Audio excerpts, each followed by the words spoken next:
Buenos días, vamos a dar inicio a la clase. Como lo decía el día de ayer, vamos a tratar un poquito de iniciar un poquito antes la clase para poder desarrollar algunas ideas generales sobre algunos temas, pues que el día de ayer encontrábamos algunos vacíos. Y a partir de la lectura que habíamos hecho y la dinámica que se realizó en la clase del día de ayer, ahora sí vamos a poder comprender de una mejor manera algunos de los conceptos que necesitamos para meternos de lleno a la cuestión del análisis de lo que es la actividad como tal. Bien, como preámbulo, pues el día de ayer nosotros hablábamos que es importante conocer al menos tres leyes fundamentales que plantea la dialéctica, o más bien el materialismo dialéctico, tomando en cuenta que la dialéctica como tal es un desarrollo que lo hace Hegel en Fenomenología del Espíritu y otros textos que él tiene. Tomemos en cuenta que en síntesis lo que Hegel plantea de una dialéctica de tipo idealista en cuanto al desarrollo del pensamiento como tal. Hegel propone tres momentos claves que son la tesis, la antítesis y la síntesis, ¿no? Más o menos por ahí viene la explicación. Esta dialéctica llega al conocimiento de dos autores, principalmente dos autores que nosotros al menos conocemos de nombre, que son Federico Engels y Karl Marx. Ellos desarrollan entonces una dialéctica o un materialismo dialéctico en el cual, si bien es cierto, hay una oposición a Hegel por tacharlo de idealista, toman como base las ideas desarrolladas por Hegel de la tesis, la antítesis y la síntesis y las aplican a lo aplican a la materia como tal, ¿no? Hay un par de autores en el pasado que con algunos hemos desarrollado en la época presocrática. Allí estamos hablando de Parménides, de Zenón, estamos hablando de Heráclito, de todos estos autores, y en ellos ya se había desarrollado lo que es una especie de dialéctica o una especie de análisis de la materia como tal, ¿no? Parménides junto con Heráclito están analizando, ¿no?, la cuestión del movimiento como tal en la naturaleza, ¿no? Y uno plantea que la materia está en constante movimiento, otro plantea que no es posible, que la materia es estática y que solo cambian algunas cuestiones, ¿no? Esto va a pasar desapercibido hasta entrado el siglo XVII, ¿no? Cuando va a aparecer Marx y Engels y van a retomar, ¿no?, estas ideas del movimiento de la materia y se van a dar cuenta, ¿no?, que todo el desarrollo de la materia está en movimiento. De hecho, una de las ideas principales que estos autores van a proponer es la idea de que la materia es universal. Es decir, la materia, todo es materia, todo se constituye de materia, no hay nada que escape a la materia, ¿no? Es decir, en una visión que están sacando del análisis filosófico, sociológico, a una cuestión espiritual, de dioses. Por eso dicen que los marxistas son ateos, pero en el fondo no es tan cierto, ¿no? Entonces, están sacando todas estas ideas fantasiosas, idealistas de una explicación de la materia. Entonces ellos dicen, pues la materia, al igual como la ciencia lo ha establecido, no se crea ni se destruye, sino que solo se transforma por medio de leyes que están establecidas. La primera ley que ellos descubren es la ley de la unidad y lucha de contrarios, ¿no? La voy a decir así, no es que tengan un orden, sino que la voy a decir así.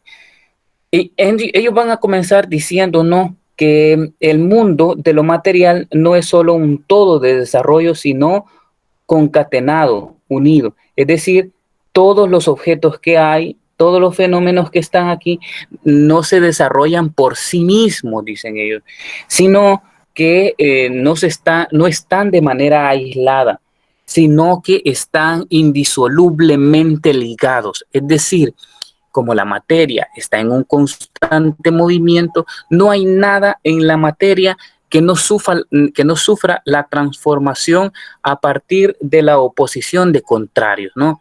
Dice, por ejemplo, eh, qué sé yo, ¿no? El aire existe porque hay una lucha de contrarios entre el oxígeno y a ver, el aire es dióxido, ¿no? El agua es una lucha de contrarios entre el hidrógeno y el oxígeno. Por ejemplo, el fuego, qué sé yo, ¿no? Es una lucha de contrarios entre componentes químicos que se están descomponiendo, ¿no? Y de hecho, hay un filósofo cuyo nombre les dejo de trabajo, algunos lo saben, propone que el arjé de las cosas, algunos conocen este concepto de arjé, ya saben a qué me refiero, dice el arjé, ¿no? De la realidad es el fuego, ¿no? El fuego que siempre está quemando, el fuego que siempre está destruyendo, ¿no? Porque dice, el fuego es un ejemplo claro de esta lucha de contrarios, ¿no? Que se está destruyendo algo, que se está consumiendo algo. Pero dicen ellos, pero en esta destrucción, como lo hablábamos el día de ayer, no es una desaparición de los elementos, sino una inclusión de los elementos. Y en esta inclusión, por lo tanto, existe también y a la misma vez una unidad de esos contrarios. Es decir, para que exista el fuego debe de haber una unidad entre los elementos químicos que se están destruyendo. Para que exista el agua debe de existir una unidad entre el oxígeno y el hidrógeno. Caso contrario, no podrían existir. ¿Me explico? Es decir, entonces, conclusión, todo lo que está en la materia se está transformando, pero en una lucha de contrarios que establece una unidad para su existencia. Eh, por lo tanto, no hay nada en la materia que se desarrolle de manera aislada, ¿no? Desde el elemento más sencillo, como la tierra o como el agua, hasta el elemento más complejo, como lo es la psiquis del ser humano, que es lo que nos toca a nosotros analizar, ¿no? Marx y Engels no van a llegar a ese análisis. Vladimir Lenin también desarrolla muchas de las ideas del materialismo dialéctico, ¿no? Entonces van a decir, no, está en eso, ¿no?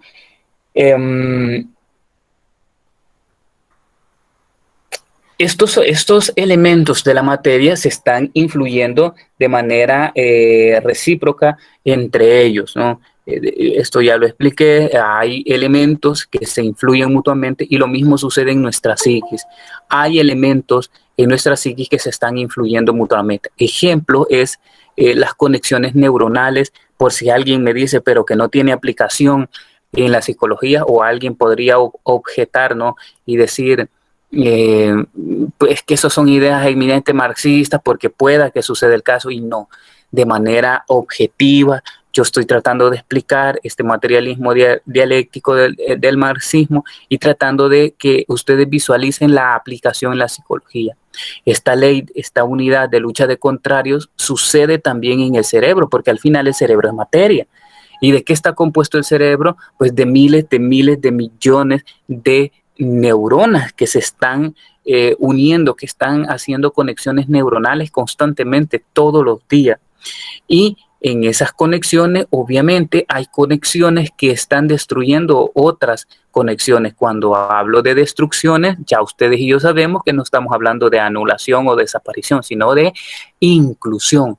Yo he explicado en varias clases con mis compañeros esto, ¿no? Y hemos dicho, un niño cuando inicia a hacer letras, al inicio lo que tiene son garabatos, que podría ser que no tengan sentido. Y esos garabatos que no tienen sentido tienen una conexión neuronal en el cerebro, ¿no? En la capa cuarta, como le llaman el maestro Vides, ¿no? Bueno, no es que el maestro Vides, así se llama. Entonces decimos, en esa capa cuarta, esas conexiones neuronales de garabatos le permiten al niño funcionar, pero cuando va perfeccionando los trazos, cada vez más esas conexiones neuronales que guardan lo del garabateo comienzan a ser desaparecidas, ¿no? Comienzan a ser anuladas y comienza a haber una unidad de otras conexiones neuronales que están tratando de destruir estas antiguas conexiones neuronales y darle paso a unas nuevas cuando ya tenga desarrollado pues eh, estos tipos, ¿no? Eh, el equilibrio de los contrarios es relativo en cualquier proceso, es decir, la unidad solamente, incluso van a decir, esta unidad en la lucha de contrarios es temporal, es momentáneo. Eh, esto porque la unidad va a llegar un momento en el que ya no va a satisfacer las necesidades que la crearon. Y por lo tanto esta unidad es solamente pasajera, solamente momentánea, ¿no? Mientras esa unidad satisface lo que se quería solventar. Una vez satisfecho, obviamente va a buscar nuevas transformaciones, nuevas conexiones. Y por lo tanto aquella unidad que había adquirido una especie de equilibrio va a tener que desaparecer y comenzar nuevamente el ciclo de la lucha.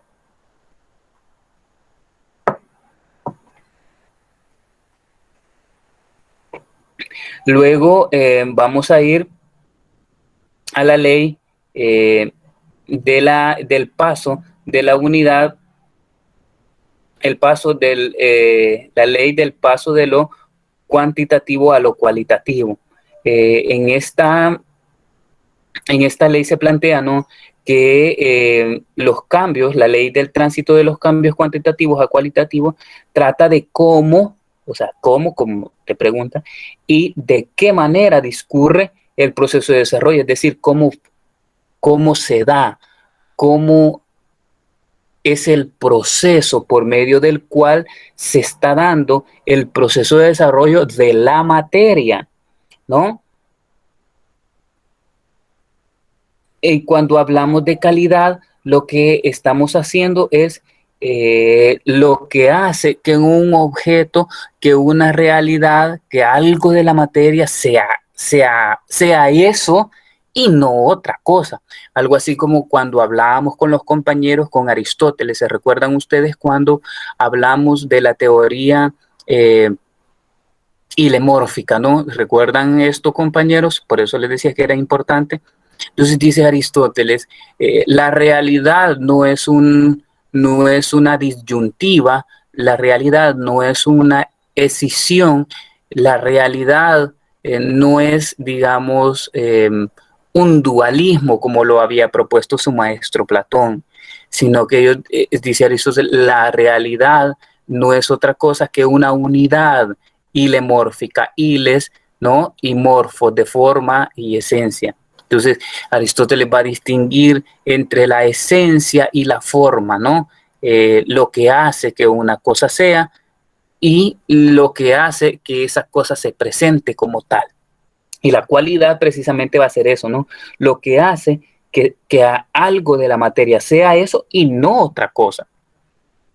Que la tierra sea tierra y no otra cosa, ¿no? Que el aire sea aire y no otra cosa.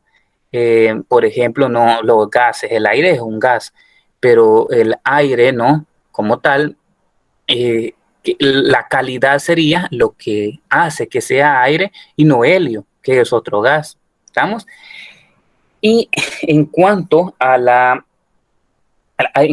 cantidad, vamos a decir, ¿no?, que la cantidad es aquel cúmulo de propiedades, aquella suma de propiedades de un elemento de la materia que sea lo que es, mientras que por un lado la calidad es lo que cualifica la cuestión de la materia.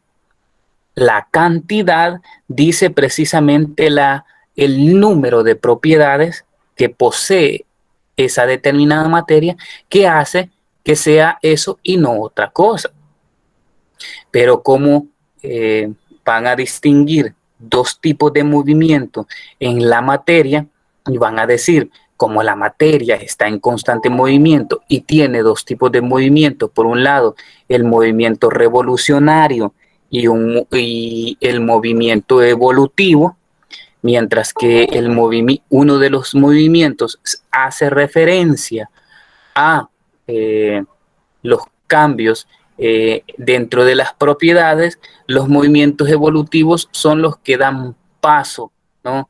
Los que transforman dicha materia en algo nuevo. Y luego nosotros hemos aplicado eso en psicología, específicamente en el desarrollo humano.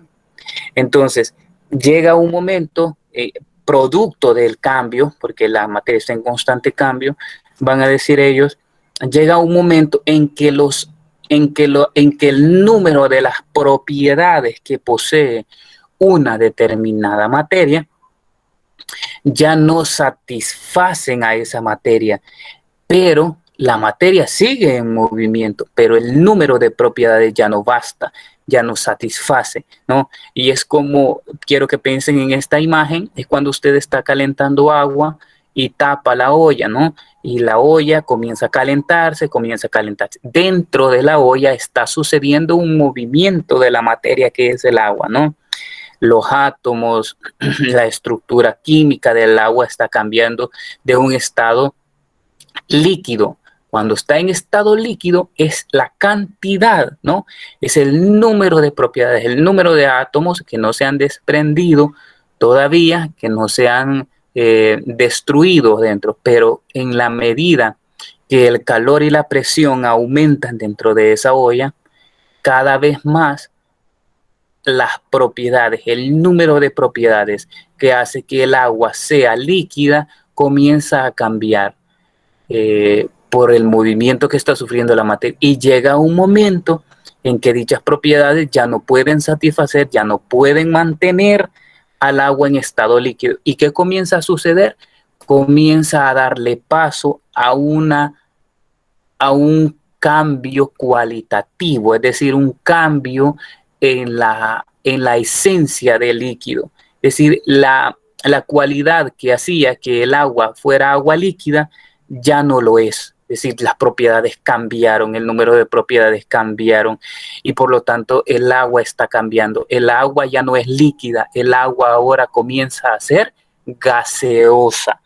Y allí se da el cambio de la cantidad a la cualidad. Ya no puedo decir yo, el agua líquida está evaporándose. No, vamos a decir, el agua se está evaporando porque ya no es líquida. Me explico, ya no necesito decir yo que es líquida porque ha cambiado, le ha dado paso, ¿no? De la cantidad a la cualidad. Aplicación en psicología. Bueno, cuando el niño está sentado, cuando comienza a gatear, bueno, ahí hay un estado cuantitativo, ¿no? Tiene un número de propiedades que hace que gatee, pero llegará un momento en el que eso ya no va a satisfacer, ¿no? Porque se han dado nuevas conexiones neuronales, un montón en la capa cuarta, y llega un momento en que el niño comienza a caminar. Cuando el niño comienza a caminar, ya podemos decir que ha dado paso, ¿no? De la cantidad a la cualidad.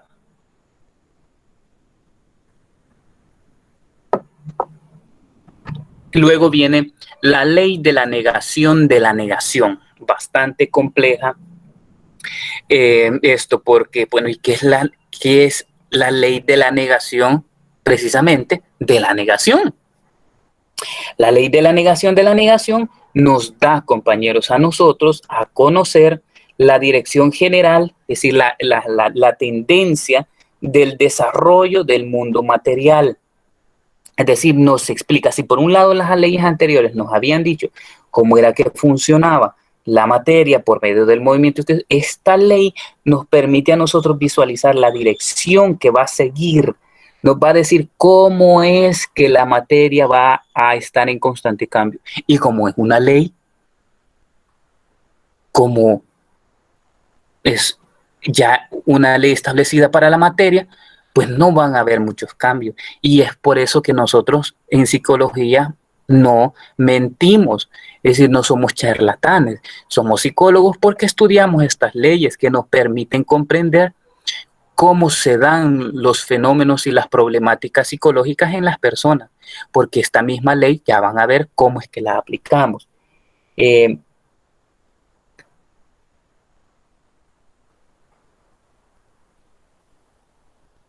Esta ley, en esencia, o sea, en síntesis, lo que busca es establecer o decir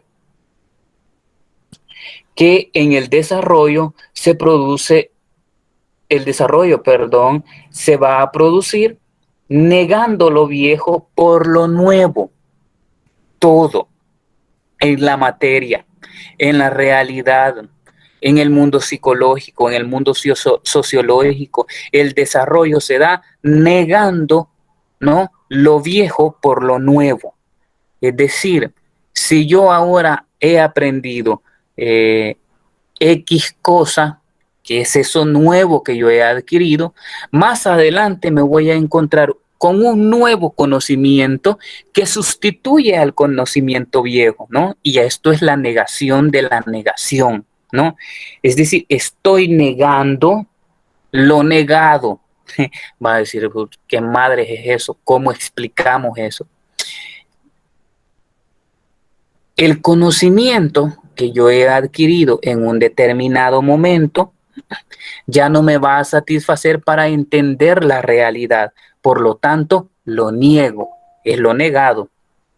Yo digo en un momento, mire, fíjese de que me sigue explicando usted. Por ejemplo, hay compañeros ahorita que están negando este conocimiento. ¿Por qué? Porque ya lo saben, porque ya lo estudiaron conmigo y parecería que yo estoy repitiendo intro 1, ¿me explico? Entonces, en su cerebro, aunque no lo manifiesten, dice, ya, Lick, mire, eso ya lo sabemos, ya hartos estamos de escuchar eso, ya me lo puedo. O otros compañeros dicen, sí, pero es que mira, es así. Me encantó la actitud de no sé quién es, porque no me recuerdo el nombre, pero sí me recuerdo que fue Amena, que le dijo al compañero Mena Rivas y le dice, es que vos le das tantas vueltas para explicar, igual, ya casi sos igual que el licenciado. No, mentira, eso yo lo estoy agregando, ¿no? Le dicen al compañero Mena Rivas, es que vos le das tantas vueltas. Me encantó la actitud porque ella estaba haciendo una negación de la negación.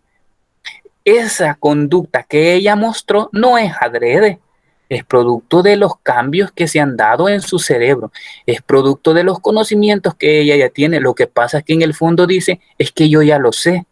Entonces está negando lo que Mena Rivas está diciendo. Dice, Mena, ya no me lo expliques, ya no me le des tanta vuelta, yo ya lo entendí. Esa actitud, a eso se le llama lo negado. Ella está negando lo que ya sabe. Dice, yo ya sé eso, explícame algo nuevo. ¿Me explico? Es decir, cuando dice, yo ya sé eso, explícame algo nuevo, esa es la ley de la negación de la negación. Es decir, para que se dé el desarrollo, se debe de negar lo viejo por lo nuevo. Tampoco es una negación arbitraria y adrede de decir, no, es que voy a negar todo y voy a omitir todo, ¿no?, de la realidad o de lo que estoy tratando de explicar. No. Cuando nosotros hablamos para negar algo, para oponernos a algo, para criticar algo, lo hacemos porque tenemos argumentos que sustituyen aquello que estamos negando. El presidente negoció con las pandillas. Nadie lo quita. Me eché toda la lectura del Faro. Alguien me podría decir, usted de los mismos de siempre. Lo que pasa es que usted se opone al gobierno. Lo que pasa es que usted apoya al Frente y Arena. Deme los argumentos que sustenten lo que usted está diciendo, porque yo tengo argumentos para decirle, ¿no?, que hay una negociación con las pandillas y que este gobierno no es diferente de los otros que hemos tenido. Es decir, son más de lo mismo. De hecho, cuando él dice, es que es los mismos de siempre, ustedes de los mismos de siempre, ¿no?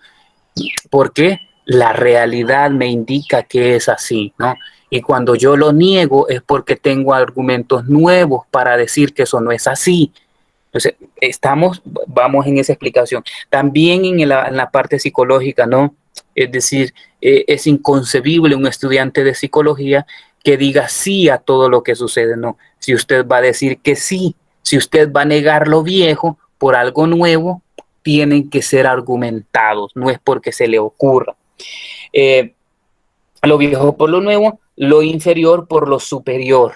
La negación de la negación. Lo inferior siempre va a ser sustituido por algo superior. Y aquello que sustituyó a lo inferior por lo superior, eso que nosotros, entre comillas, denominamos superior, llegará un momento en que también va a ser negado y va a pasar a convertirse en inferior para darle paso a algo nuevamente superior. Esto es, mire, yo le digo, esto es maravilloso en el mundo psicológico, en el mundo de la mente de la persona, porque así funciona. La imagen que tienen de fondo también podría explicar eso, ¿no? La persona que está tratando de escribir en una especie de collage al fondo. La mente del ser humano es así, ¿no? Siempre está negando lo viejo por lo nuevo. Y esto es de manera constante hasta el día que se mueran, porque dice Federico Engels y Karl Marx que precisamente estas leyes son las que explican el desarrollo de la materia hasta el infinito. Es decir, se van a dar hasta el día en que usted se muera. Si usted se sienta ahorita y decir, bueno, ya me explicó esto de las leyes, hombre, yo ya lo sé, y no lo sigue indagando, no lo sigue explicando, se va a estancar en ese proceso de conocimiento. Luego teníamos, ¿no? Los tres principios fundamentales en psicología, ¿no? Que van a surgir. El primero de ellos, el principio del determinismo, ¿no? Si cambian las condiciones de vida, cambia la psiquis. Esto no le voy a dar tanto, digamos, no le voy a dar tantas largas, ¿no? Porque más adelante voy a ocupar dos principios de psicología. Y solo voy a explicar el principio del determinismo porque el principio del determinismo no lo voy a utilizar en la clase. No porque no sea necesario, sino porque para el tema que nos corresponde, que es la actividad, pues no tiene. El principio del determinismo plantea, ¿no? Como les explicaba el día de ayer en calidad de estudiante, yo les decía, el principio del determinismo tenemos que tomar en cuenta que Marx y Engels están haciendo un análisis de la realidad social, económica y política en una lucha de contrarios, en una lucha de clases que tiene su asidero o tiene su base en la ley de la unidad y lucha de contrarios. Y ellos van a analizar la realidad que yo ya he dicho a partir de una lucha de clases entre la burguesía y el proletariado. Marx en El Capital va a proponernos que el burgués se apropia de los medios de producción, llámense estos la tierra o industrias, y que el proletario pues no tiene nada porque le han arrebatado los medios de producción y lo único que el proletario tiene es su fuerza de trabajo, es decir, sus manos, su mente. Bueno, de hecho yo soy un proletario porque yo estoy contratado por un burgués, si le queremos llamar así, y este burgués me contrata por mi fuerza de trabajo. En este caso me contrata por mis ideas, por mi cerebro, literal. Yo estoy contratado por mi cerebro, no por mis pies, no por mi mano, sino por mi cerebro.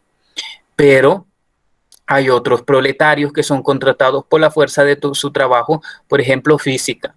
Me parece que aquí hay un compañero que trabaja en una zapatería. Él es contratado más allá no es contratado por las ideas. Alguien me dice, bien, ¿por qué tiene que saber? No, es contratado por la fuerza de trabajo física que hace para realizar la tarea manual de confeccionar el zapato. ¿Por qué? El zapato ya fue ideado, las plantillas para los zapatos ya están creadas, es decir, el zapatero sí podrá proponer nuevos modelos, pero en un inicio es contratado para realizar un zapato que ya está diseñado, que ya está elaborado. ¿Me explico?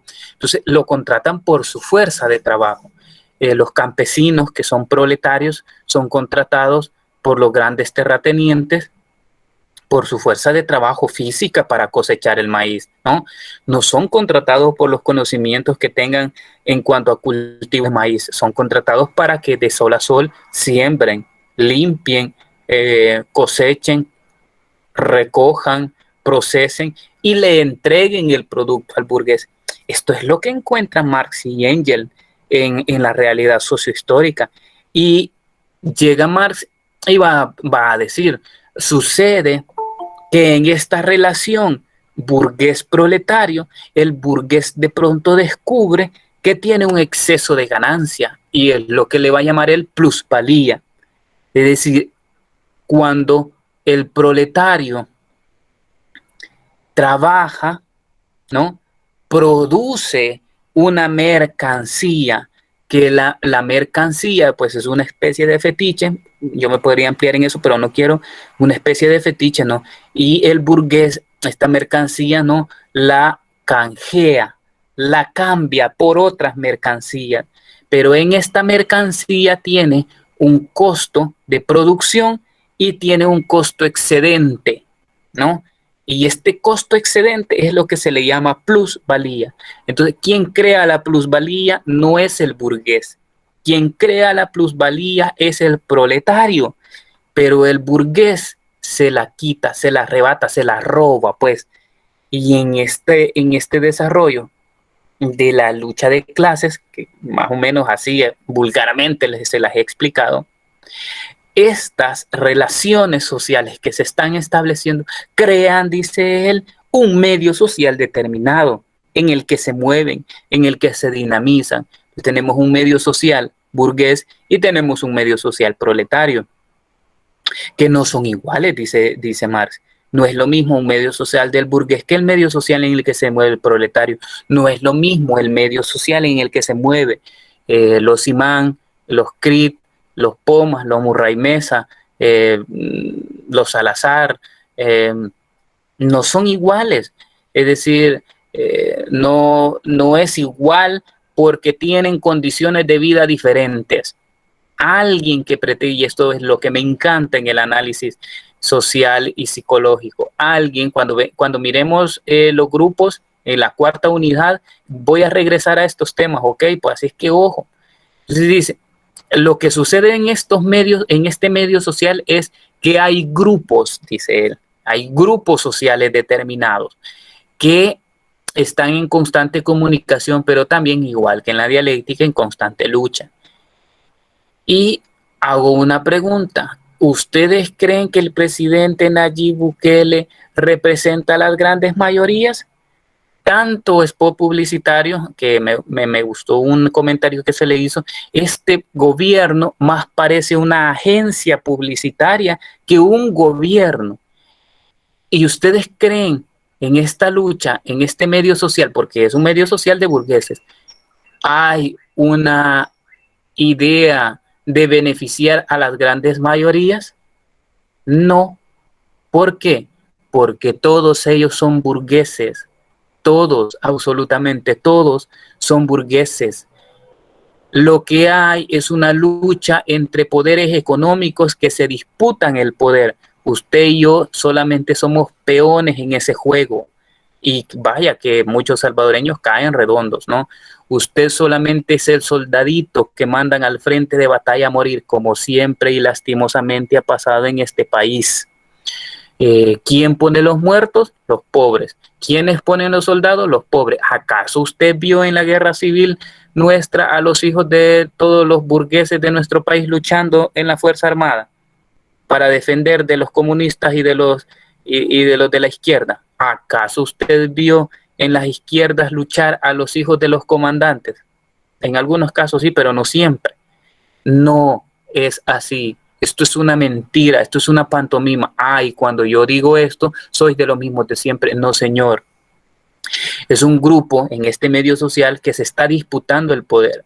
Ya las clases burgueses como los Murray Mesa, los Crid, los Poma, los Imán, todos ellos están perdiendo el poder en ese medio social de la burguesía, pero han aparecido nuevos agentes, nuevos grupos de poder, los Bukele, los Catán y toda esta cúpula de nuevos empresarios, ¿no? Los Anliker, toda esta serie, ¿no? Los Alaví al frente, son nuevos grupos de poder que tienen medios de producción que se quieren hacer con el poder económico, social y político y arrebatárselo. Y en esa lucha de clases entre ellos, obviamente nos van a llevar a nosotros entre las patas. De hecho, al gobierno le ha valido madre que la mayoría, que seamos uno de los países con la mayor tasa de muertes de personal médico en la pandemia. No, dicen, es normal, dijo el ministro en una ocasión, es normal que los eh, miembros de los equipos médicos mueran en una pandemia, ¿sí? Pero Costa Rica tiene más casos de muertes, perdón, más casos de coronavirus y tiene la menor tasa de muertes en su personal médico. O sea que no es tan cierto. Entonces, este medio social luego va a crear, en este medio social se van a crear un modo de vida determinado. Es decir, la forma en que vive los burgueses no es la misma forma en la que viven los proletarios, no es igual, porque tienen acceso a recursos diferentes y de manera desigual. Ustedes y yo estamos luchando por obtener un trabajo. Ustedes y yo estamos luchando porque queremos conocer más de psicología. De hecho, usted viene a estudiar porque quiere mejorar su modo de vida, ¿no? Quiere mejorarlo, porque usted no se puede dar el lujo de no estudiar, porque el hijo de los multimillonarios pueden estudiar o no estudiar. Uno de los mayores ricos que hay en este país, que se llama los apellidos Cohen, así Cohen, y son salvadoreños, pero son multimillonarios en nuestro país. El patriarca de este clan de millonarios no ha estudiado en la universidad y su grado académico es bachillerato general. Y en su DUI, porque y le digo el DUI, lo digo con propiedad porque lo he visto, y en su DUI dice profesión o oficio comerciante, no dice que es licenciado en tal, nada. Sus hijos, los hijos, se dan el lujo de no estudiar porque hay una fortuna amasada que les permitiría vivir de forma holgada por, qué sé yo, 150 años. Ustedes y yo, lastimosamente, no venimos de esa realidad, a menos que tengamos un colado aquí de algún multimillonario que bienvenido sea, así humildemente, bienvenido sea. Pero discúlpenme, la mayoría de nosotros tiene unas condiciones de vida determinadas. ¿Y qué dice el principio del determinismo? Si cambia el modo de vida, cambia la psiquis. Y era lo que ustedes explicaban el día de ayer.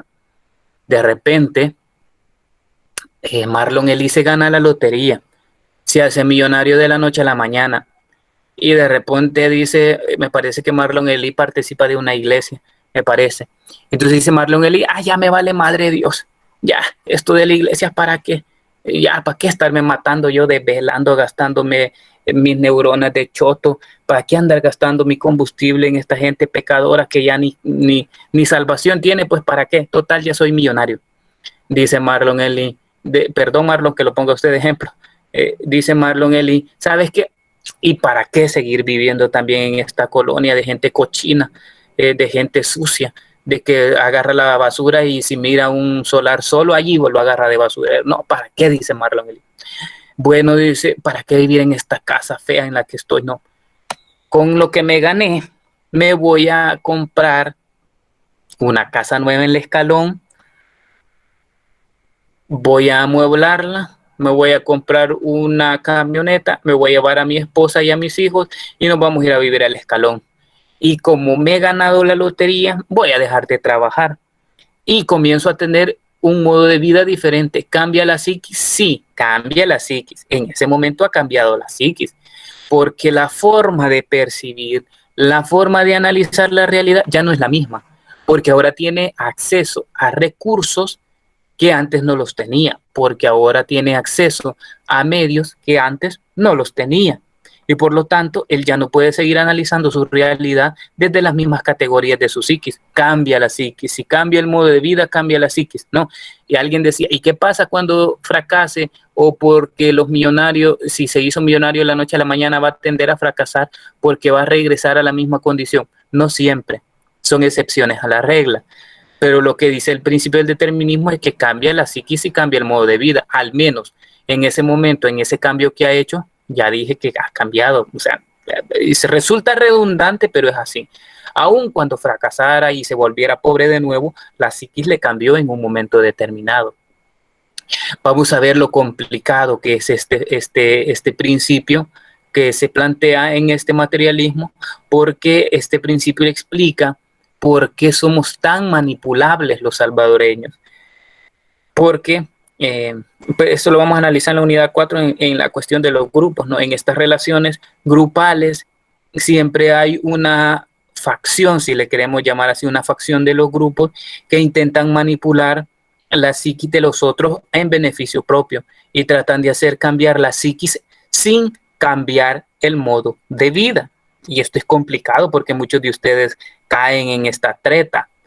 Por ejemplo, en una especie de manipulación, muchos dicen, bueno, vamos a hablar del partido en boga, ¿no? Nuevas Ideas es un partido que a ciegas, al igual que en la década de los 30, eh, el nacionalsocialismo, que por ahí creo que se va a mover este movimiento, el nacionalsocialismo, ustedes saben que hizo estragos en Italia y en Alemania. Basta decir 6 millones de judíos asesinados por Adolfo Hitler, varios millones de judíos asesinados en Italia por Benito Mussolini. Y el nacionalsocialismo, o los nazis como se les conoció más adelante, pero el término correcto es el nacionalsocialismo. El nacionalsocialismo inició igual como ha iniciado Nuevas Ideas, tratando de cambiar la psiquis de los alemanes y de los italianos, pero sin cambiar el modo de vida. Me explico.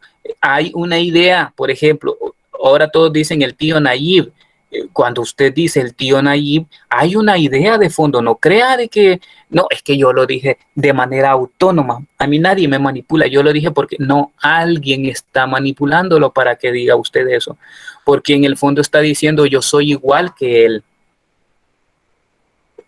Yo puedo pertenecer a su clase social, yo puedo pertenecer a su grupo económico, yo puedo pertenecer a su grupo social, pero esto no es cierto. ¿Me explico? Aunque su psiquis está cambiando en una idea de que quiere pertenecer a ese grupo, su modo de vida no ha cambiado.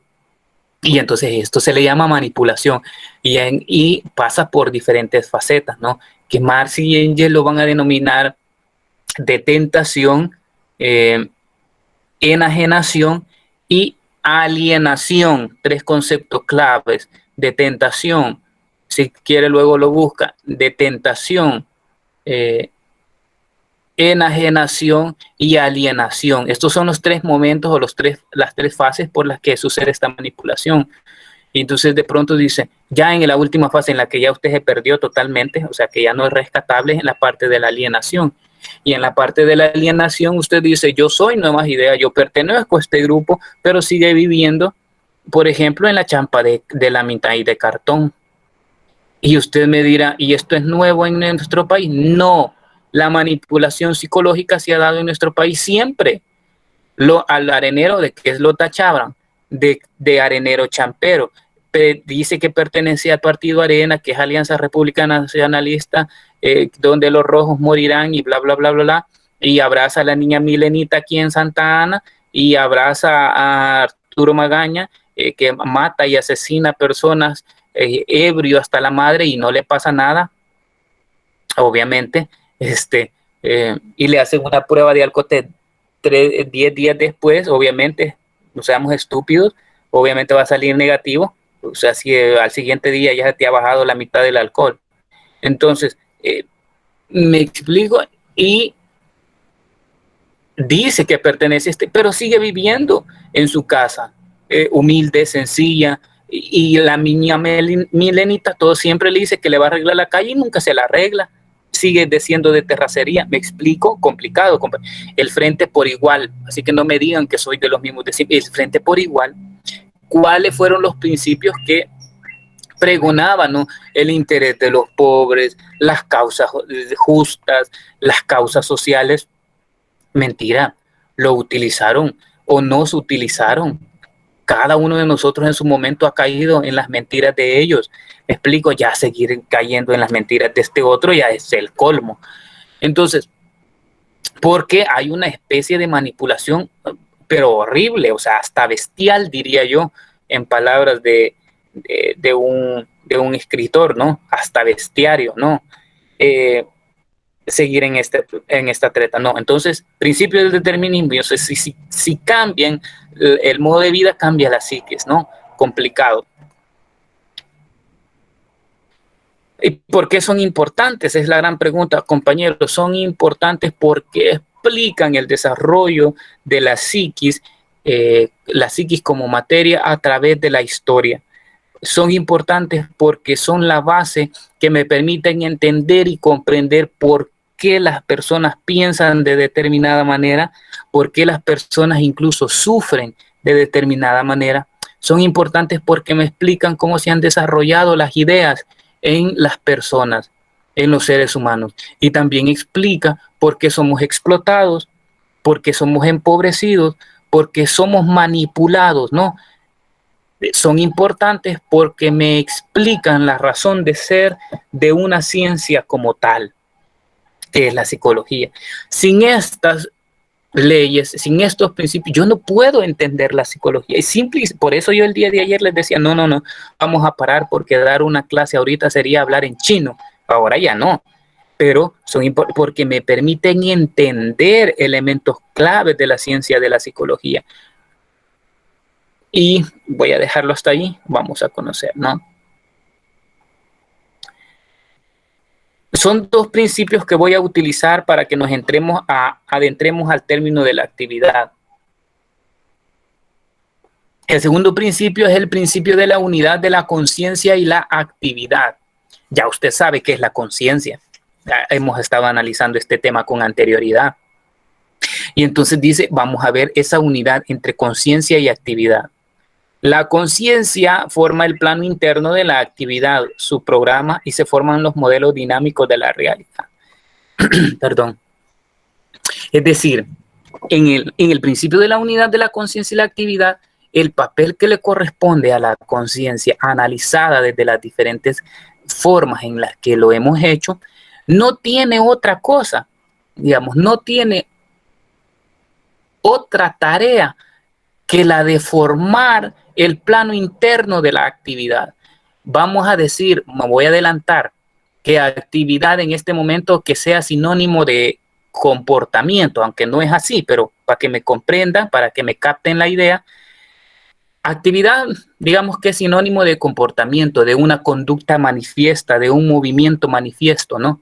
Y entonces dice, la conciencia que hace forma el plano interno de la actividad.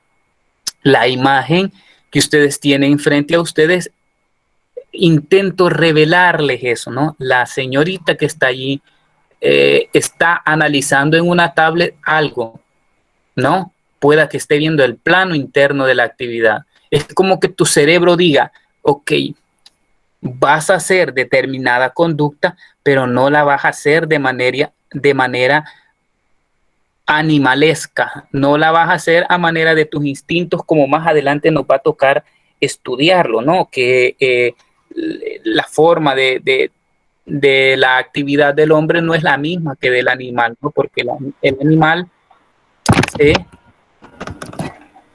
el animal, ¿alguien va a decir algo? No. Bien, el animal se mueve a partir de los instintos, ¿no? Son los instintos los que mueven el hombre no. El hombre constantemente está creando planes internos a nivel de su psiquis. Perdón. Entonces, ¿qué hace en la conciencia? Una especie de andamiaje, si le queremos llamar así. Una especie de estructuras internas que le van a permitir actuar. Cuando yo estoy desarrollando estas ideas, en mi mente, automáticamente a 1000 por hora en segundos, se están formando planos internos de lo que tengo que decir, de lo que tengo que actuar, del tono de la voz, de las ideas que tengo que desarrollar. Ahorita estoy sufriendo una descarga de ideas en mi mente. Por eso es que a veces yo hablo, precisamente porque en mi mente se descargan, ¿no? Ideas. Yo digo, necesito explicarles esto, pero también necesito que comprendan esto. Necesito llevarlos por esta vía del análisis de las bases de psicología, pero antes necesito que comprendan esto. ¿Le explico? O cuando usted dice, vamos a poner un ejemplo más sencillo. Cuando usted dice que va a ir a comprar el pan, y está acostadito, bien galán, que ahora nos tocó madrugar, y está bien galán ahí acostadito, y de repente le dice, tengo que ir a comprar el pan. Entonces, cuando usted dice, voy a ir a comprar el pan, pero todavía está acostado, usted no se está moviendo, ¿qué está haciendo a nivel de conciencia? Está revisando el plano interno. Para ir a comprar el pan, tengo que levantarme, tengo que agarrar dinero, o tengo que pedirle el dinero a mi mamá, tengo que ir a despertarla y decirle, mamá, dame 2 horas para comprar 50 centavos de pan. Luego tengo que esperar a que la cornetita, de hecho yo tenía una cornetita de pan aquí, pero ya me la robaron. Entonces, tengo que escuchar la cornetita porque va a venir el panadero. Cuando venga el panadero le voy a hablar, me explico, y así sucesivamente. A eso se le llama el plano interno. Su programa. Eh, Ahorita yo les haría una pregunta, pero por cuestión de tiempo no se la hago, ¿no? ¿Dónde se forman los planos? ¿A qué estructura? ¿A qué lóbulo del cerebro le corresponde la planificación? ¿A qué lóbulo le corresponde hacer los programas de la actividad? Llámense estas ideas, llámense estos comportamientos, llámense estos conductos. ¿A qué lóbulo, a qué parte del cerebro le corresponde? Lóbulo frontal. Un excelente compañero, lóbulo frontal. Y dentro de el lóbulo frontal hay subestructuras también que se encargan de esto, ¿no? En el lóbulo frontal tenemos el lóbulo, a ver, las otras subestructuras del lóbulo frontal. Prefrontal. Excelente, muy bien. Dorsolateral. Dorsolateral. Y ahí están, ¿no? Entonces sus programas, allí se guardan, allí se almacenan, se dice, yo quiero hacer determinada actividad, pero recurro a información que me ha venido de las sensaciones que han sido integradas en las percepciones en imágenes totales. Necesito movimientos. ¿Dónde están la información para los movimientos? En el área motora primaria de asociación. Y allí, ¿no? El lóbulo frontal dice, a ver, dame información de imágenes que necesito. Pum, pum, pum, te llegan. A ver, dame información, dice el lóbulo frontal, de los movimientos que necesito hacer. ¿Dónde voy a buscar la información? Pum, a mi área motora, ¿no? En el lóbulo parietotemporal, ¿no? Allí. Pero necesito también información, le dice, sobre sonidos, sobre formas de gesticular y hablar. Área de Wernicke, área de Broca, unidos por el círculo arcuato o el círculo arqueado, ¿no? Dice, y allí, ¿no? Yo encuentro la información y con esa información me armo un programa en el lóbulo frontal. Miren qué bonito es, dígame si esto no es maravilloso. Y allí armo el programa, estructuro el programa y luego de formar ese programa me formo los modelos dinámicos de la realidad. Ustedes y yo, compañeros, estamos formando modelos dinámicos de la realidad constantemente. Cuando usted cierra los ojos y piensa en lo que va a hacer. De hecho, en este momento estoy pensando, de hecho ya estoy vestido, peinado y alborotado, porque nomás termine esta clase, salgo huyendo para la universidad, porque ya ustedes saben que regresamos a la universidad a los docentes, y entonces tengo que salir huyendo. Aparte de dar la clase aquí, tengo que salir huyendo para la universidad para presentarme, porque si no, no me pagan, ¿no? Entonces, y ya estoy pensando, a pesar de que estoy con ustedes, estoy pensando en mi modelo dinámico de la realidad. Estoy pensando que tengo que llevar mascarilla, que voy a ir en bus, que a dónde dónde voy a agarrar el bus, dónde voy a hacer la parada, cómo me voy a bajar, las medidas higiénicas que debo de seguir ahora con eso de la pandemia. ¿Me explico? Esos son modelos dinámicos de la realidad, que aunque yo esté aquí, también los estoy formando. Ustedes están haciendo esto. Y estos modelos dinámicos de la realidad, compañeros, son los que son contaminados por la manipulación que se hace. Estos modelos dinámicos son precisamente a los que los políticos se van y se enfocan para manipular y poder llevarlos a cabo para sus beneficios. ¿Quiénes saben esto? Ustedes que son psicólogos o que van a ser psicólogos y yo que soy psicólogo. A quienes contratan para las campañas siempre deben de haber publicistas y psicólogos de fondo, porque son precisamente yo.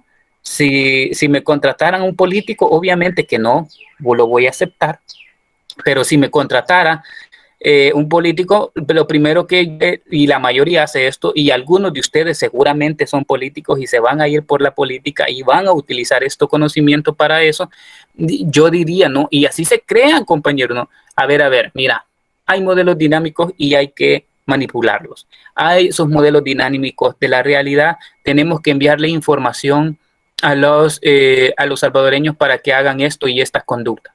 ¿Y cómo lo vas a hacer? Lo vas a hacer así, así y así. Vean ustedes el último spot publicitario del presidente. Catastrófico, mucha. Decir, quiere dinero, quiere millones de dinero y para eso ¿a qué recurre? A una manipulación de los modelos dinámicos de la realidad que usted y yo tenemos.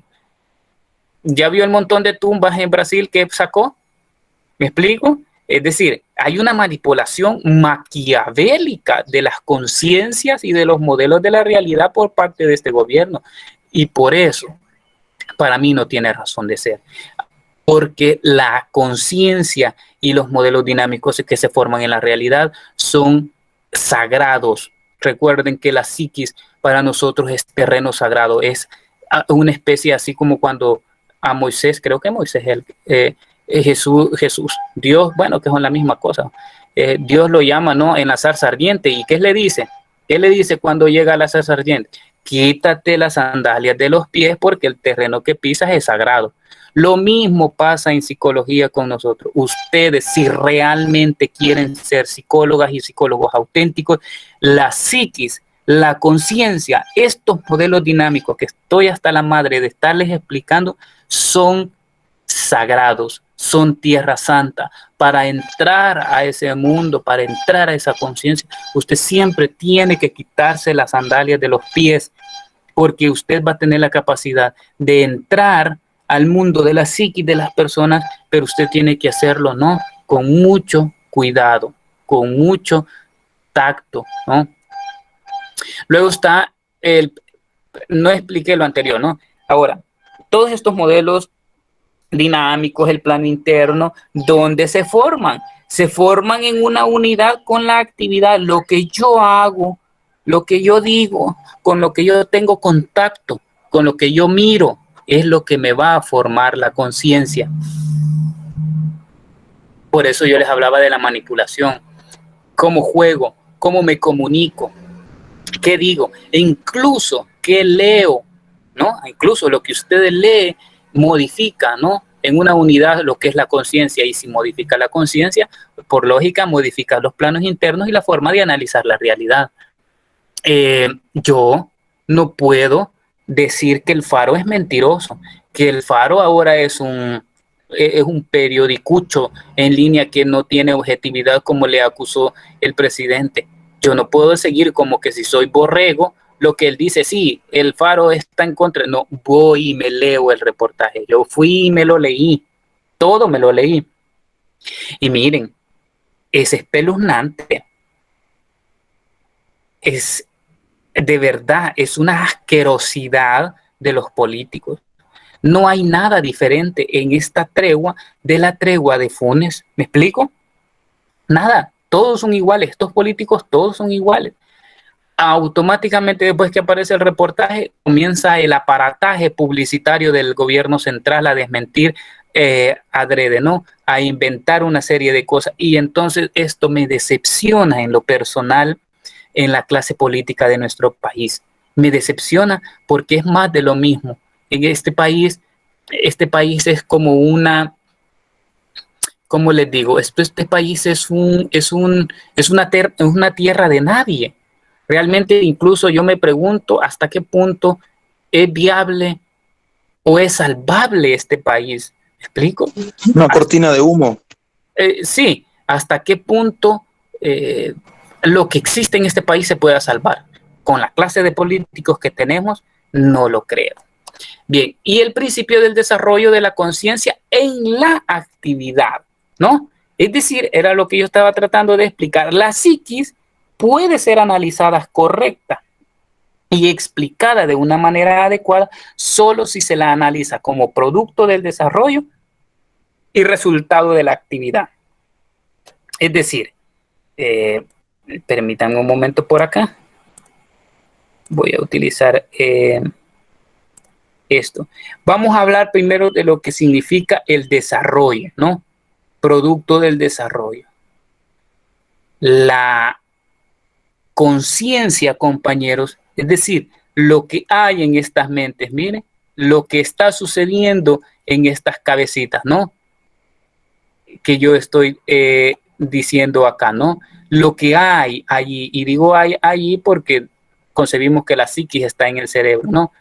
Esas conciencias que yo he identificado allí son producto del desarrollo de ¿qué? De lo que se hace, ¿no? De lo que yo hago. No es de otra cosa, ¿no? Lo que yo hago, lo que yo realizo, determina, lo que yo hago, determina mi conciencia, ¿no? Lo que yo leo, lo que yo, ¿no? Aquí, lo que yo leo, lo que yo estudio, el contacto. Es decir, todo eso va a determinar mi conciencia y por lo tanto también va a determinar mi psiquis, compañeros, ¿no? Se desarrolla allí. Pero también si se desarrolla es resultado de la actividad. La conciencia no es otra cosa que el resultado de lo que yo hago. Es decir, no puedo decir yo que tengo conciencia social si boto la basura en la calle. No puedo decir yo que tengo conciencia de que hay que mejorar el medio ambiente si agarro mi bolsa de basura y cuando voy en mi carro abro la ventana y la tiro a la orilla de la calle. Discúlpeme, pero eso no es así. ¿Estamos? No es así. Es decir, yo no puedo plantear que tengo conciencia de clase si no actúo como la clase social a la cual pertenezco. Es decir, yo no puedo decir tengo conciencia de clase de que soy pobre y que soy proletario y el sueldito que gano me lo voy a gastar a Metrocentro y el sueldito que gano me lo gasto en los iPhone y el sueldito que gano me lo gasto en no sé yo, ¿no? Es decir, si usted hace eso, o sea, eso es mentiroso. ¿Estamos? Y aquí viene algo también importante, ¿no? Escuchen los discursos de todos los políticos, tanto de Nuevas Ideas, del Frente, de Arena, de Nuestro Tiempo, de Cambio Democrático, que Cambio Democrático es una especie de pañal, ¿no? De pañal de bebé, es decir, una especie de perrito faldero. De PCN, de todos los partidos, vaya y escúchelos hablar y analícelo a partir de este principio de la conciencia, del desarrollo de la conciencia en la actividad. Vayan a ver qué hacen, qué dicen y cómo lo hacen y cómo lo dicen y analice usted, realmente tienen conciencia o están persiguiendo sus propios intereses. ¿Ven? Eso es principios de desarrollo de la conciencia en la actividad. Se desarrolla en la actividad, no lo olviden. Vamos a decir que es una forma de relación. Ya estamos adentrándonos al concepto de actividad, compañeros, ¿ok? Dejamos ahora de lado las leyes, los principios de psicología y ahora sí nos vamos a meter a comenzar a analizar el término de actividad. Y va a decir Petrovsky, la actividad es una forma de relación viva con la realidad, a través de la cual se establece un vínculo real entre la persona y el mundo que lo rodea. ¿Por medio de qué? Por medio de la actividad. Y eso es lo que intenta explicar la imagen que ustedes tienen abajo, ¿no? La actividad es una relación viva. Ojo, que no estamos hablando de una relación muerta. Es una relación viva, compañeros. Es decir, que tiene su propio dinamismo, que tiene sus propias características. Esta relación viva entre yo, ¿no? Voy a decir que este soy yo y una realidad que me está circundando, ¿no? Esta realidad que está frente a mí puede ser de tipo, decíamos, una realidad sociológica determinada. Esta realidad puede ser una realidad económica determinada. Ustedes tienen una situación económica determinada, una realidad eh, política determinada, ¿no? Y aquí era algo que me preguntaba, creo que en esta clase, bueno, y entonces, ¿qué hacemos con los políticos? ¿Nos relacionamos, no nos relacionamos o qué onda? ¿Qué hacemos? No pueden negar ustedes esta relación, porque mire lo que dice, esta es una relación viva, es decir, que tiene su propio dinamismo. Es decir, esto es una relación dinámica y nosotros ya lo analizábamos, ¿no? Es una relación dinámica en la que hay una influencia. Esta realidad te está influyendo en tu psiquis, pero tú también estás influyendo en esa realidad, ¿no? Tu apatía permite que los políticos estén donde estén. Mire, así que en esa relación viva usted no puede negar esa realidad, ¿no? Y este vínculo que tenemos aquí, esta línea que yo tracé acá, aquí, este vínculo que está aquí, mire, ese vínculo es real, no es ficticio. Ese vínculo que está usted estableciendo con esta realidad es real. Ahora bien, viene el análisis a nivel psicológico. Este vínculo real entre la persona y el mundo y en que se están influyendo mutuamente, esta realidad es consciente. Estos políticos, estos economistas, estos agentes sociales que están aquí, llámense medios de comunicación, son conscientes de este vínculo real y tratan de influir en su mente constantemente. Publicidad. Pero ahora viene la pregunta del análisis. Yo soy consciente de este vínculo, de este vínculo real. ¿No? ¿Soy consciente o no soy consciente? Y si no soy consciente, ¿quién hizo que yo no fuera consciente? ¿No? Y que yo esté actuando en esta realidad como una especie de marioneta. Porque vea lo que le está diciendo Petrovsky. La actividad es una relación viva, es un vínculo real, se establece un vínculo real entre usted y la realidad. Ahora, ¿es usted consciente de ese vínculo real? ¿De esa capacidad de influencia entre todos estos elementos? Porque esta realidad que está aquí, ya le dije, esta realidad sí es consciente, ¿no? Que tiene una relación viva con usted.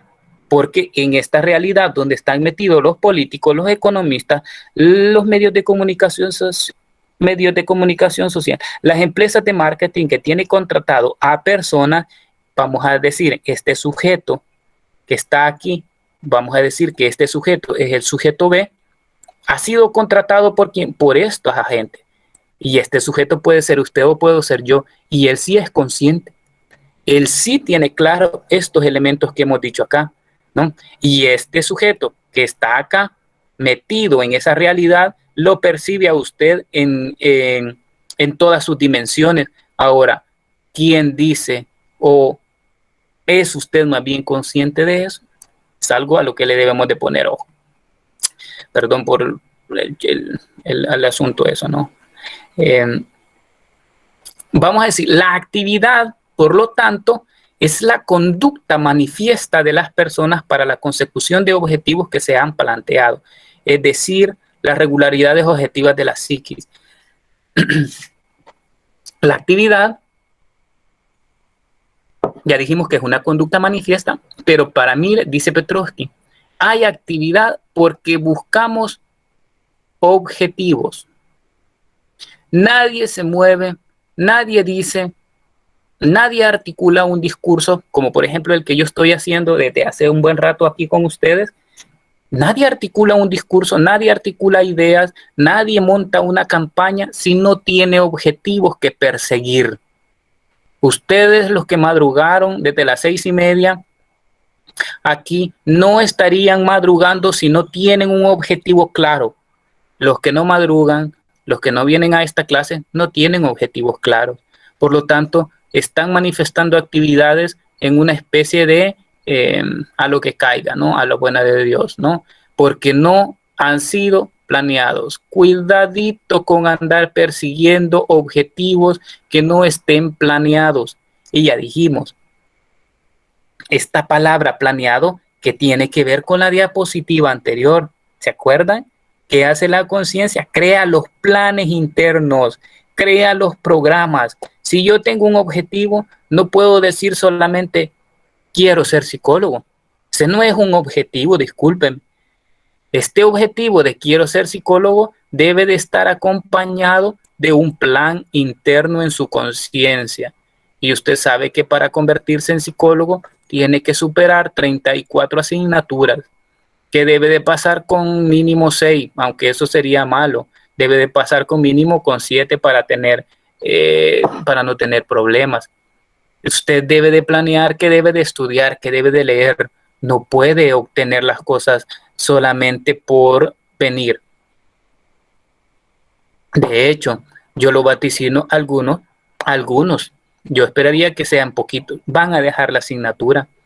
Y esos algunos van a pelearse conmigo. Esos algunos van a enojarse, van a llorar, pero están a tiempo. ¿Me explico? Están a tiempo todavía de rectificarse, de crear planes concretos, pero por favor, no venga a estudiar si no tiene planes internos de cómo lo va a hacer. Mire, no venga a estudiar si su mundo son los videojuegos. Miren, no venga a estudiar si su mundo es Among Us. No venga a estudiar si su mundo es todo menos la lectura. Es decir, ¿por qué dice Petrovsky? Porque cuando se ha planeado, cuando se tienen objetivos claros y estos se han planeado, me manifiestan las regularidades objetivas de la psiquis. Y esto es lo maravilloso. No miento. Es decir, no me saco de la manga lo que quiero hacer. Regularidades objetivas, es decir, las leyes puntuales de cómo se va a desarrollar la psiquis, ¿no? Y allí viene al caso las 5 leyes del desarrollo psíquico. Si yo ahora, porque ustedes ya pasaron ciclo 1, tienen claro cómo se ha desarrollado la psiquis desde que ustedes son niños, pues tengo claro, ¿no? Cómo debo de hacer en estos estudios. Si yo le estoy diciendo, por ejemplo, en el ciclo 1 decíamos, ¿por qué el niño está incapacitado de comprender ciertas cosas a cierta edad? A ver, un compañero que me diga, ¿se recuerdan? Hasta pregunta de parcial era, pero rapidito, porque el tiempo en internet es caro. ¿Por qué el niño está incapacitado de hacer determinadas actividades en ciertas edades?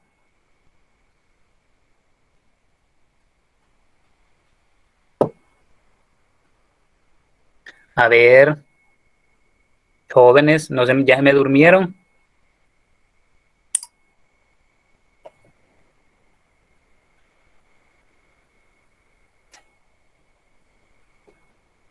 Hola.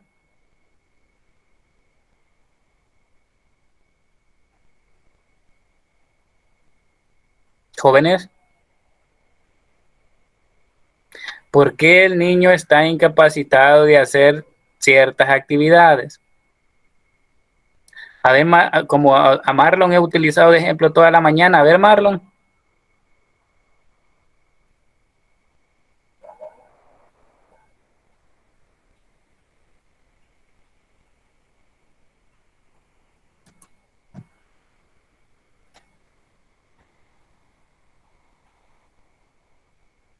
No la escuché bien, licenciado. A ver, ¿por qué Marlon regresó? Andaba comprando el pan. A ver, Marlon, ¿por qué está Exacto. incapacitado el niño para hacer determinadas actividades?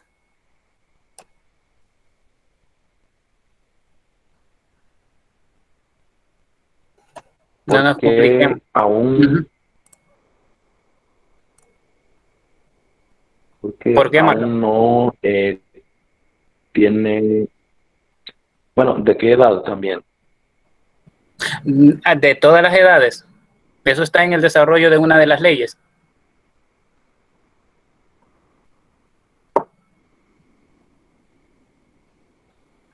Es simple, muchachos, porque el niño primero asimila lo simple y luego lo complejo, ¿no? ¿Se recuerdan? El niño asimila primero lo simple y luego lo complejo. Y aunque está explicado para los niños, eso sucede para ustedes y para mí. ¿Por qué usted ahorita no puede ser terapeuta? ¿Qué es lo complejo? Porque usted está asimilando lo simple, lo sencillo, estos conceptos claves, ¿no? Cuando llegue al 5º año, usted sí va a poder desarrollarse como terapeuta, porque usted ya está en una fase de complejidad. Es decir, cuando yo hasta le encuentro contradictorio, por ejemplo, sin temor de dañar susceptibilidades, yo no puedo ir a diagnóstico y psicoterapia si no he pasado introducción. Me explico, que si introducción 2 me explican los mecanismos, las formas de cómo se está desarrollando la psique, ¿cómo voy a ir a diagnosticar y a aprender principios de psicoterapia si no he entendido las regularidades objetivas de la psiquis? ¿Me explico? Es decir, no le encuentro, y ese no es un error de ustedes como estudiantes, para mí es un error del pensum que tiene la asignatura. Yo no puedo permitir que un estudiante vaya a diagnóstico si no ha pasado por introducción a la psicología. Las dos, que son de diagnósticos de segundo, dice, no puedo, pero es un error del pensum, ¿no? Bien, continuemos. Las necesidades conscientes o inconscientes, naturales o culturales, pues lo vamos a ver más adelante en la unidad 2, engendran distintas formas de actividad de la persona, eso es cierto, ¿no? Cuando hablamos de inconsciente no estamos hablando del inconsciente al estilo Freud, ¿no? Al final, mis objetivos, los objetivos surgen porque hay necesidades que suplir.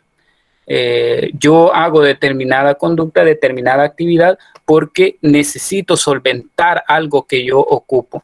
Y estas necesidades, pueda que sean conscientes o de manera inconsciente, dice Petrovsky, pueda que sean naturales, como comer, dormir, o pueden ser culturales, como por ejemplo educarme, obtener una profesión. Por lo tanto, estas necesidades que son distintas engendran distintas formas de actividad humana. No es lo mismo la actividad que yo hago para alimentarme que la actividad que yo hago para educarme. ¿Me explico? Y eso es lo que dinamiza la actividad y el desarrollo psicológico de la persona. Garantizan su formación, existencia y desarrollo como organismo, como individuo y como persona en el sistema de relaciones sociales y de la producción social. Las necesidades, ¿no? ¿Ustedes tienen una necesidad? Sí. ¿De cuál es? De conocimiento. Pero mire, yo no entiendo cómo es que hay estudiantes entre ustedes que en lugar de buscar suplir su necesidad de conocimiento, la tergiversan matriculando sus asignaturas con los profesores más, qué sé yo, menos capacitados, y que es Vox Populi. ¿De quiénes son? Yo he escuchado a estudiantes así de metiche a veces cuando estamos en la universidad decir, no, yo con ese maestro no la llevo porque es muy yuca, muy socado. O sea, yo la voy a llevar con el fulano de tal. No, hombre, yo no estoy para complicarme. He escuchado estudiantes decir esta frase. No la inscribas con el fulano de tal porque te va a quebrar. Vieras que yuca es, vieras que complicado. Mejor llévala con el fulano. No, hombre, con él se pasa bien original. ¿Me explico? No entiendo esa actitud estudiantil, porque si te está diciendo que suplir esta necesidad te va a permitir formarte, pero sobre todo existir, no existir. O sea, ni siquiera te está diciendo que es para adaptarte, es para existir. Mira cómo lo dice, tanto como organismo, como individuo y como persona. ¿Cómo quieren ustedes existir como persona? Lógicamente, como una persona que tiene un título universitario, pero créamelo, y no es mentira, hay muchos estudiantes que van a lograr llegar a ser psicólogos, pero se van a quejar todos los días de que no hay trabajo, que no lo contratan, que X cosas. Sí, porque usted llevó las materias con los profesores que sus amigos le decían llévala con el fulano porque es más fácil. ¿Me explico? No, hombre, no hagan tanto desmadre, pongan a la fulana de tal en X materia. Pero cuando salen al mundo laboral es el crujir y el rechinar de dientes. Y vea que le estoy diciendo porque vengo de donde asustan. Hay compañeros, y a mí me da mucha pena decirlo, hay compañeros colegas que no encuentran trabajo porque no pasan las entrevistas de trabajo. ¿Por qué? Porque son aquellos compañeros que siempre llevaron las materias con las personas más chiches y más fáciles. Pues claro, como llevan lagunas, llevan mares de vacíos de conocimiento, cuando se enfrentan con las entrevistas, obviamente yo en mi sano juicio, yo no contrataría a algunas personas, así se lo digo.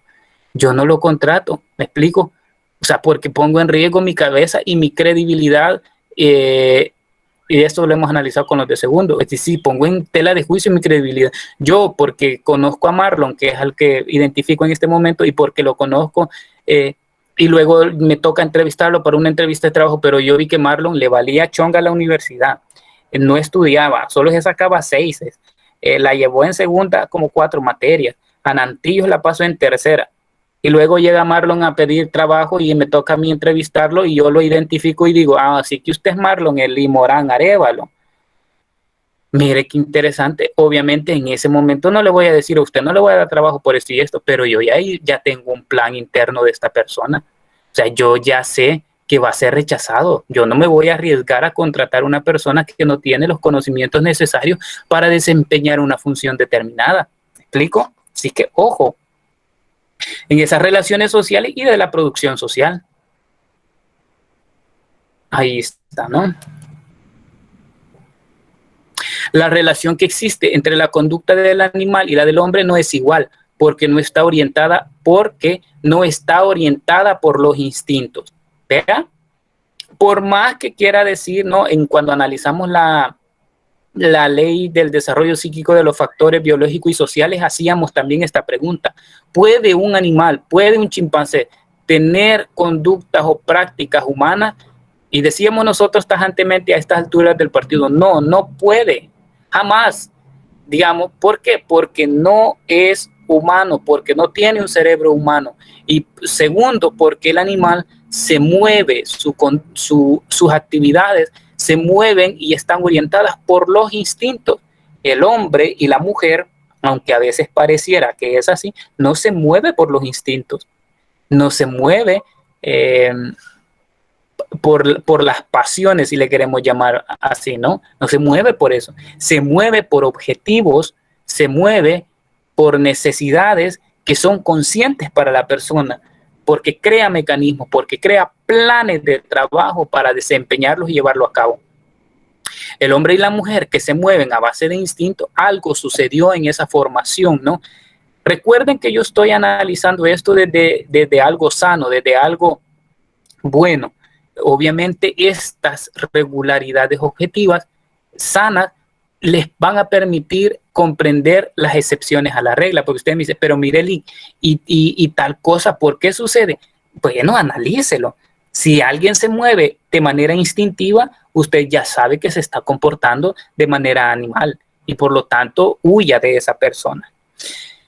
Bien, comenzamos en la fase entonces de preguntas y respuestas. ¿Alguien tiene alguna pregunta, una duda, algo que quiera? Licenciado. Sí. Entonces quiere decir que el ser humano está siempre en plena actividad, con la diferencia en que algunas veces estoy siendo como consciente porque estoy planificando, estoy planeando, pero la mayoría de veces no hay una planeación interna, entonces este principio queda suelto. A ver, ¿cómo? No te capté bien. Por ejemplo, estoy en actividad porque estoy creando vínculos con personas, pero si no hay una planeación interna, si no hay un objetivo por el cual lo hago, entonces sería como, o sea, siento que está como quedando vacío, quedando suelto el principio porque no hay una unidad porque no estoy como siendo consciente de en sí de mis objetivos y en sí de mi actividad que estoy haciendo en ese determinado momento. Ok, José. Lo que sucede, José, es algo bastante cruel, lo que te voy a decir, pero es la realidad. Recordá que hemos venido analizando cómo es que vos pasás a convertirte en persona, ¿no? Cómo pasás de ser un simple individuo a convertirte en persona como un ser social incluido dentro de las relaciones sociales. Tomando en cuenta como eso, dice Petrovsky, el hombre y la mujer no actúan por los instintos, sino que actúa por medio de planes que se crea, por objetivos que se ponen. Y ya lo que yo te expliqué. Entonces tú dices, y entonces, ¿qué sucede con la persona si actúa sin tener planes internos?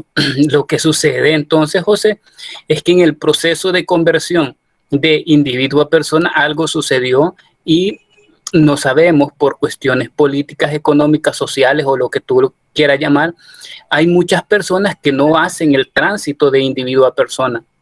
Entonces, el principio no queda suelto. Lo que sucede es que la persona sigue actuando, pero en este caso es por los instintos. Freud tiene un texto y también un texto que se llama El malestar en la cultura y también tiene, ahí se me fue el otro nombre de este autor, Gustave Le Bon, ya me acordé, Gustave Le Bon tiene uno que se llama Psicología de las masas, en el que analiza cómo es que se da la manipulación de la persona para mantenerla en un estado intermedio entre individuo y persona, es decir, como en un estado latente en el que las personas actúen por sus instintos. Y cuando actúas por tus instintos, siempre seguís funcionando con programas, siempre seguís actuando con planificaciones, pero de manera instintiva, como lo programado, si le queremos llamar en el animal, como ya viene programado, sus planes ya vienen programados, sus modelos dinámicos de la realidad ya vienen programados en sus genes, que le van a permitir sobrevivir en el medio. Entonces, y nosotros traemos planes, sí, es a lo que le llaman reflejos incondicionados, por ejemplo, el de succión, que ya viene contigo, pero dice, por ejemplo, Gustave Le Bon plantea la idea de que las personas siguen actuando por planes, pero planes instintivos. No sé si me explico. Es decir, para que solo sobrevivas en el medio. Entonces, seguís actuando, pero no de manera consciente, plena y total como persona, en el auténtico sentido de la palabra. No sé si te explico, José, si queda claro. Sí, sí, absolutamente, Lick. Es que resulta que el día de ayer, pues, para que quede claro esto, yo practicaba con un compañero, él está en tercer ciclo, y él me dice que, bueno, él quiere sacar noveno grado, pues, y hasta ahí, él quiere trabajar con su papá y cuestiones, etcétera. Entonces yo siento que ahí no hay como una planeación como interna, como algo proyectivo, y esto responde a lo que usted está diciendo. Exacto.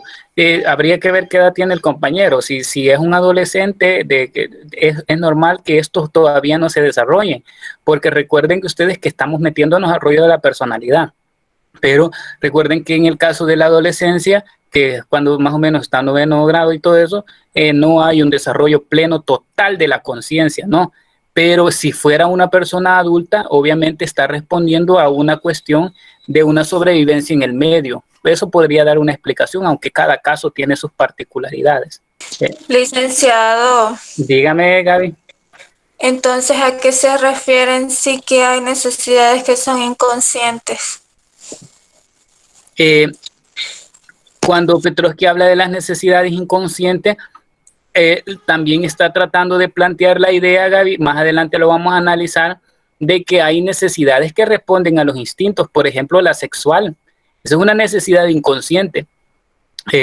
Nosotros cuando comenzamos nuestro periodo de desarrollo, que pasamos a convertirnos de niños a adolescentes, en el caso de los hombres, comienzan a aparecer las erecciones matutinas, de las que vos no te explicas, ¿no? De repente amaneces con una erección, incluso con eyaculaciones, y vos te preguntas, bueno, ¿y por qué eyaculé si ni siquiera estaba pensando en nada? O sea, ¿me explico?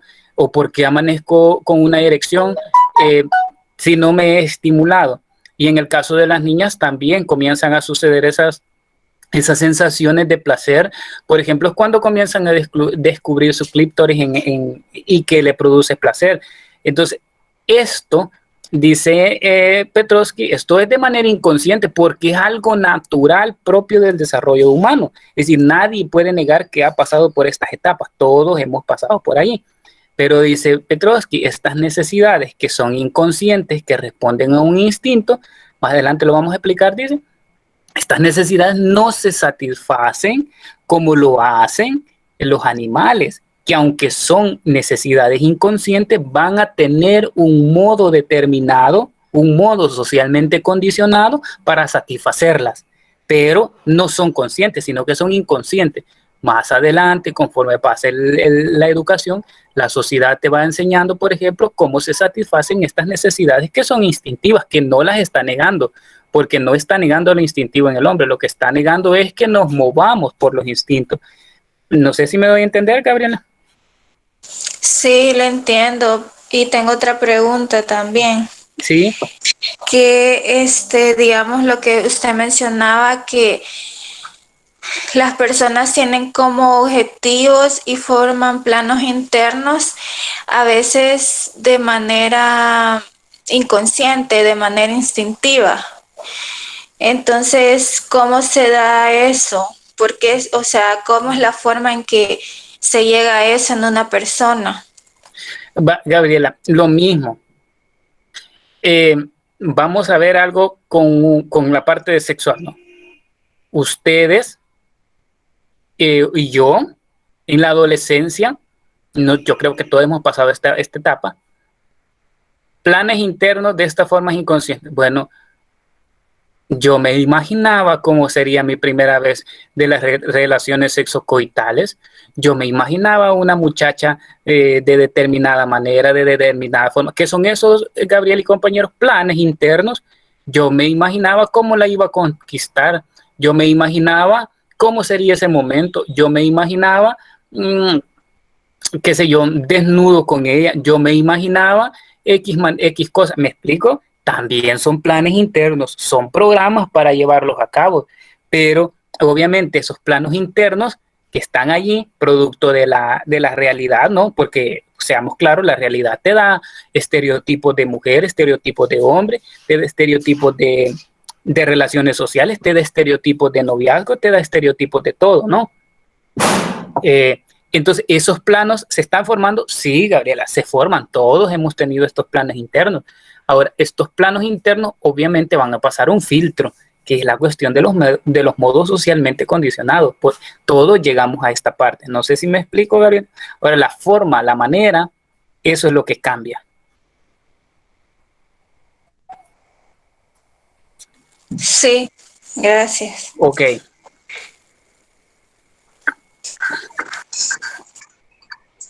Lee, Sí, diga. entonces el fin consciente regula la actividad psíquica. Tiene que como reflejar las propiedades de una manera objetiva y determinar la forma para alcanzar los fines. Perfecto, Daniel. Sí. Ajá. Sí. Sí. De hecho, a esa conclusión vamos a llegar, Daniel y compañeros. A esa conclusión vamos a llevar que el fin tiene que ser un fin consciente. Creo que también el texto que ustedes van a comenzar a leer también plantea eso, ¿no? Que el fin consciente al final es el que regula la psique, es decir, en teoría, digo en teoría porque recuerden, los medios de comunicación y todas las agencias de publicidad se van a enfocar que ustedes no tengan fines conscientes, no lo olviden. Y especialmente ahorita que vamos a empezar campañas políticas, no se vayan a olvidar, y casi que quisiera ser profeta y decirle, no se olviden que estos fines los van a tratar de hacer inconscientes en ustedes, ¿no? Porque tienen claro que el fin consciente regula la actividad y todas las formas y los planes y todo el rollo.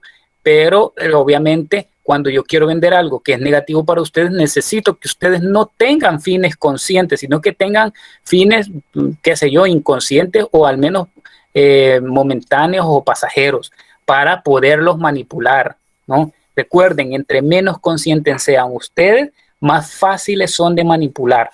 Lee. ¿Sí? Mire, entonces también la actividad vendría siendo como un tipo de actuación interna psíquica. Daniela, te me estás adelantando,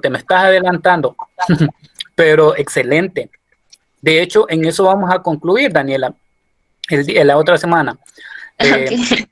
Pero te me estás adelantando, pero me gusta que te adelantes en ese sentido. Ya ustedes van descubriendo, o sea que esta onda tiene que ver que la actividad también es una actuación interna. No, ya ustedes se fijaron que Daniela nos está dando una pauta para lo que vamos a ver la próxima semana. Por eso yo les decía, actividad no es sinónimo de comportamiento, porque el comportamiento solo nos explica una esfera de algo tan complejo como lo es cómo actúa el ser humano.